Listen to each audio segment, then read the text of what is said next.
আমার জীবনের একটি নতুন অধ্যায়ের পঞ্চম। আমার মা চেয়েছে তাই অপুকে ঘরে তুলেছি। আমি কাকে জবাবদিহি করতে যাব? এটা আমার ঘর, আমি কাউকে জবাবদিহি করতে পারবো না। আমার এবং আমার পরিবারের জন্য যেটা মঙ্গল আমি সেটাই করব। হঠাৎ আর আপনারা জানেন এর আগে বুবলির সাথে হয়তো অপুর একটা ক্ল্যাশ হয়েছে, অপুই করেছে। অপুর সেটা অনেক ঘটনাই হয়, এটা অপ্রিয় হলেও সত্য। আমি জবাবদিহি করতে যাব, আমার পাশে কে?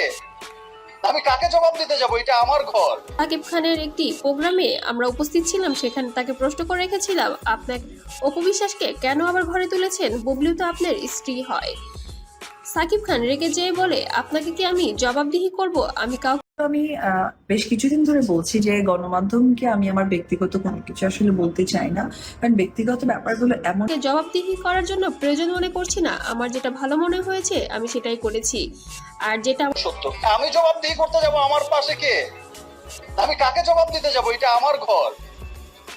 আমার সাথে যে আসবে নিশ্চয়ই সেও গুরুত্বপূর্ণ ব্যক্তি এবং আমার প্রয়োজনীয় ব্যক্তি সে আসবে। আমার পরিবারের জন্য মঙ্গল আমি সবসময় সেটাই করব। অপু আমার ঘরের লোক। আপনারা জানেন আসলে বাইরে যাওয়ার কথা ছিল, কিন্তু সে তো এখন অনেকটা বড়।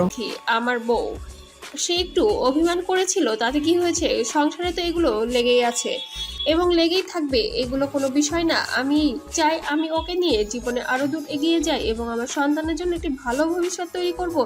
এটাই আমাদের দুজনের আশা।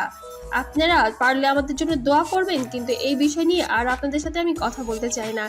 এইভাবে সাকিব খান রেগে চলে যায় শো ছেড়ে।